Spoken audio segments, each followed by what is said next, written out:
My friend, Baritone, this is what's up.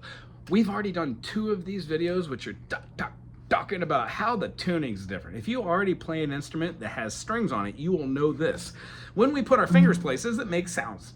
That's the simple explanation. The hard explanation is these are basically based on a form called tertiary movement. We're stacking harmonies built off of 3s, which a major third or a minor third will give you a pleasant sounding harmony chord, a kind of like a melancholy kind of chord. We're moving through the different tones of the 7 chords that are found within each key signature. Now, there are more than just the 7 tones, but in the Western ear, what we're talking about are minor seconds, half steps. So, if you haven't watched the other 2 videos, they talk about how to tune the baritone, why the baritone is different than a standard soprano, concert, or a tenor ukulele, and how the baritone ukulele can be your travel buddy and help you play even when you don't have your guitar or uke along with you. It's wonderful to play one when you do know other ukulele players because you add a different sound or timbre or intonation to the whole group, and then different melody lines to hold down bass notes like is awfully low when you consider that the other sopranos are going to be way up high in comparison. So that's what we're talking about today. Triads. 1, 3, 5. There are many different types of triads, but the ones we're talking about today are going to be the 2 basics: major and then minor. What you will come to find out if you play guitar or you play ukulele or frankly any instrument that has multiple strings, we only have 3 notes in a major chord, 3 notes in a minor chord, 3 notes in a diminished chord, and 3 notes in an augmented chord. When we add any notes to those standard 3 notes, or the notes that are built off of something called tertiary harmony, basically stacking in major or minor thirds, it gives us the ability to see these triads. The only one that is not found naturally in the key is an augmented chord, which takes a natural 1, the prime, skips the 2, plays that major third, so an augmented is a major type chord of sorts, but then it takes that 5th and then it goes up a half step. Whenever you go up in tone from like, that's called augmentation. You go up a half step, you are sharpening it a half step. In music, we have natural, sharp, and double sharp, and then we have natural, flat, and double flat, which means we only have a couple 5 states of position. All these triads happen to be that way. We name them as such. So the first one I'm going to show you here for the baritone, which I think is somewhat kind of crucial, is the G major.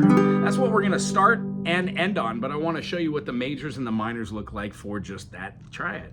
When we play this note, this note, and this note, we have a D string, a G string, and a B string. Now, right away, you might say, hey, gee golly whiz, those are 3 independent notes. Do they make a chord? And the answer is, yes, they do. They make a triad, a major one. When we play a G, B, and a D, we are getting a G major. If we play this note up top, we are doubling the G.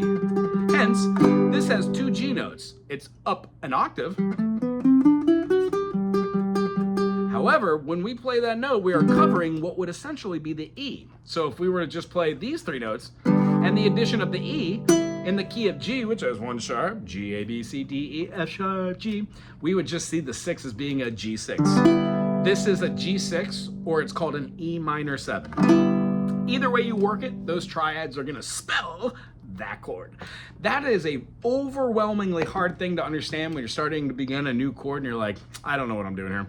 I remember learning the guitar and learning the D major, and then somebody showed me a D minor, and I was like, that's really interesting. You just move these, that's hard. This one looks like that one makes sense. Okay, cool. But then somebody showed me like this one, and I was like, D minor 7, huh? And I thought, this is ridiculously hard to play. I was putting fingers everywhere and I couldn't get my fingers to go there. And I was like, when am I ever going to use a D minor 7? And then now, 30 something years later, I've laughed because I've probably played that chord, I don't know, close to 10 million times. The idea is keep with it every day, 5 minutes here, 5 minutes there. You're really looking to clock time. If you haven't watched any of the other videos, it talks about how to move these fingers and start getting them strong. When you get them strong and you get a couple chords underneath your belt,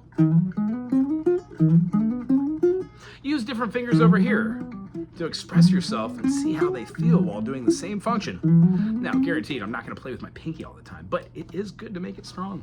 The other idea is when you have a chord right here and you've got a finger doing nothing, lazy. you could flip these fingies around to make another chord and move up, which is what we're going to leave you on today. C major on the baritone ukulele is a G major. I'm sorry. Whoop, whoop, whoop. G major on the baritone ukulele is a C major on the standard soprano or tenor or concert. So this concept works for both if you happen to find yourself here. If you do happen to find yourself here in this video, please thumbs up, put something cool in the comment section, and subscribe to me, my friend. When we're going from this chord right here, there is another chord right here that we can consider the E major. Now the E major has a first finger on the G string, and then a secondary finger on the D string at first fret, second fret, right in the middle, not on the middle, right in the middle. If we take off a finger, put a secondary finger, and put a third finger down, we have the exact same chord. Moving this up in half steps and then covering the two notes that were open when we played this. It doesn't do any good if we don't bar them, B-A-R-R-E. So the idea is if you can play this E, you then can move it up here to the 4 and 5, keeping that same structure, and then playing these two notes, whether with a half bar or a full bar. Remember, the best way to do this is to keep your finger right smack dab in the middle. Don't shoot it this way, don't go over, don't leave it off. Just boop right there and act like you forgot about it. This is the G major chord. So when you play these chords, there is a school of thought. You can either play your G's as this G always and your G minor as this, covering the top 3 and leaving the low string open. However, that does not work when you move up. Ugh. So the concept is this note and then this note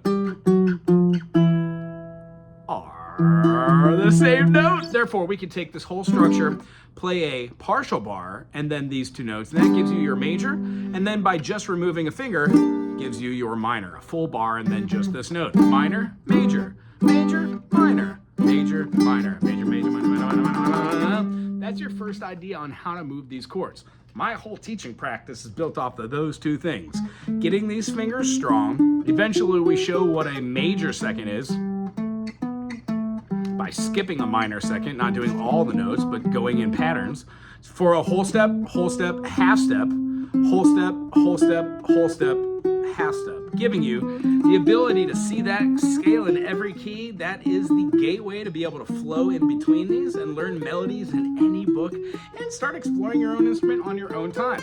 Next video that we're going to talk about is how to take this major, this minor, how to play it as a major, how to play it as a minor, and then start seeing the chords you already know on a baritone ukulele, like the G major, the A minor, and then our C major, and moving those up so we can then move it up a half step and then play a bar chord to get a G sharp minor. And then we can get a G sharp major, A sharp minor, and then C sharp major. The idea is we can just move all these up, use our fingers to bar up here, and then play the same shapes we learned down here. Do, re, mi, fa, sol, la, ti, do. To play the same thing up here. Do, re, mi, fa, sol, la, ti, do. Little advanced, but that's what you have to have in store when doing the baritone uke. You're able to move any chords anywhere and sound just like the standard ukulele and then drop the low end. If you enjoyed this, thumbs up, put something cool in the comment section, and next video we're going to be talking about how to play scales. Aloha.